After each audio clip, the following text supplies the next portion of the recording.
This is a ripoff. This is the corporate ripoff.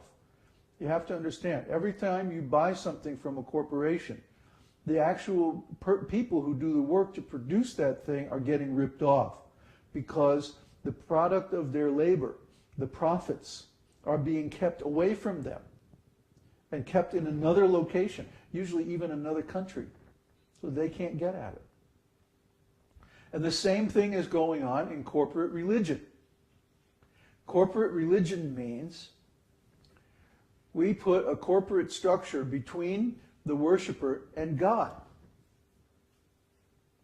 See? And then we tell the worshiper, you have to serve God. Well, what does serve mean?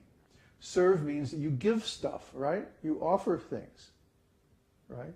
So here are the worshipers offering their worship to God through this corporate structure. And guess what the corporate structure is doing? Keeping it. Taking it to the bank. You see? They're not giving it to God at all. They're simply cheating the people. They're saying, we represent God. So give us your money, give us your labor, give us your service, give us your worship. And then they take all that and they just keep it. Or maybe they make some lip service, or maybe they make some, fancy ritual or something that makes it appear that they're offering something to God. But actually, they're just keeping it. See? So this corporate structure of religion is a cheating business. It's cheating. They're ripping off the worshipers, just like the regular corporations are ripping off both the customers and their workers. So religion is a cheating business. Well, then what would a non-cheating religion look like? Non-cheating religion means an esoteric school. In an esoteric school, you have direct access to a master. Not just some dusty old book about a master who lived 2,000 years ago. You have an actual living human being who is a self-realized soul. Okay? And you can serve that human being. You can learn from that human being. You can ask questions to that human being, and he'll answer them. And what is the purpose? So that you have a direct personal relationship with God. See? You can serve God directly. Not indirectly through some corporate structure, but directly, personally. You and God. We like that. We like to see that. We like to see when someone is directly serving God. Why? Because it makes God happy and it makes them happy. That's our business. Yeah, we do take some donations and we do offer some courses that you can pay for and stuff like that. But that's just to keep us fit so that we can continue helping people to have a direct relationship with God. We live in a cheap rental house in a third world country to keep our expenses down. And we use the internet. So everything is practically free. All our books are free. All our videos are free. All our material is free. Now, if you want us to help you study and get counseling and stuff like that, you can take one of our courses and you can have a weekly video conference with one of our teachers. Okay? But the material itself is all completely freely available on our website. So try to understand. This is a tremendous difference between an esoteric school and a corporate religion. Just like there's a tremendous difference if you buy your vegetables from the supermarket or you go directly to the farmer or gardener and buy them there. You see? It's the same kind of difference. We found out in Mexico that the same organic vegetables that are selling in the fancy stores in the U.S.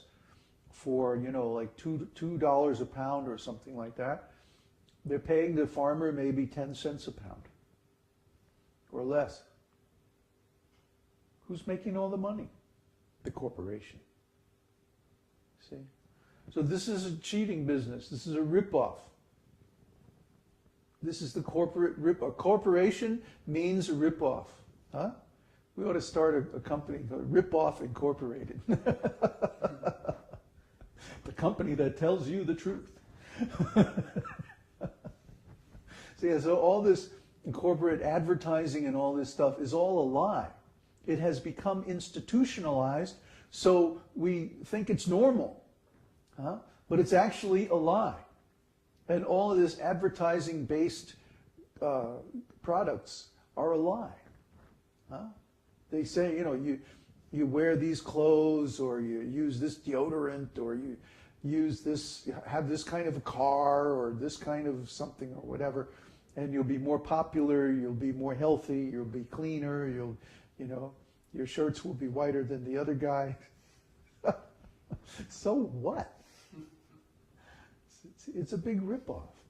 It's just to get you to buy stuff that you don't really need. And then, of course, we have to break up the family. Because if the kids aren't living with mom and dad, then they have to buy their own apartment, their own refrigerator, their own TV, their own car, their own everything. See? And then, if we can get the wife to work too, then she needs her own car and her own outfits and her own this and that and the other thing. Medical insurance and whatnot. You see? So they break up the family. Why? To make more customers.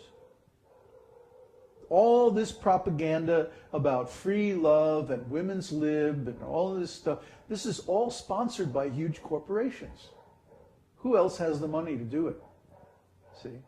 And anything that goes against that, any propaganda for community organization or for a religion that doesn't cheat people, or for anything that goes against their program, you can't get it published, you can't get it on TV.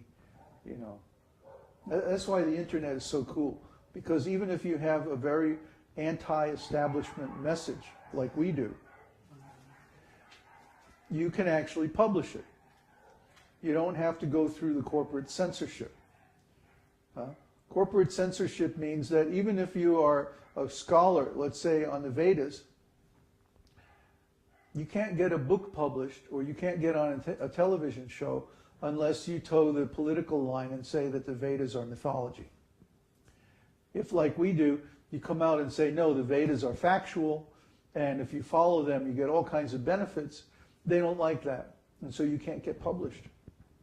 You can't get through the book publishing maze and get your book actually published. But since we have the internet, all you have to do is format a nice PDF file and upload it, and boom, your book is published.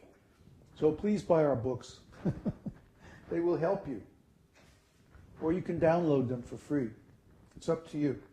The thing is that we want to see people being helped spiritually. That will make them strong. That will make them happy. And we want our friends to be strong and happy. We don't want our friends to be weak. We're not like the corporate rascals. We're not like the government. We don't like to see people weak. We don't like to see people suffering. We like to see people strong. Well, you can ask any of my disciples that live here in the ashram. We don't use these tricks, political tricks, to make them weak. We do everything possible to make them strong. Everybody has their own room. Everybody has privacy. Everybody has access to a decent shower and a washing machine and so many other things. I mean, you look into the history of ISKCON, you hear all these horror stories about devotees having to go out every day and collect money. And then what do? They don't even sleep in a motel. They sleep in a van, and they have to take showers in a car wash in the morning. I mean, this is how ISKCON treated its fundraising devotees. This is common practice. So would these guys stay if I made them take a shower in a car wash every morning? Yes. Maybe Uddhava would stay. I do it once for the experience. But really, that's not how we should be treating devotees. Devotees are the most rare, most valuable, beings on the planet. They should be given all facilities so that they can study the Vedas and give this teaching, this esoteric teaching, which is so valuable. So valuable. Actually, this is the civilizing force. Without this Vedic teaching, there is no human civilization. It becomes degraded like animal civilization very quickly. So we want to help people become actually human and avoid the animal life of sinful activities and get out of this. See, they're playing with this cat. It's very distracting. And actually come to the platform of human life so that you can go back home, back to Godhead. Get your spiritual consciousness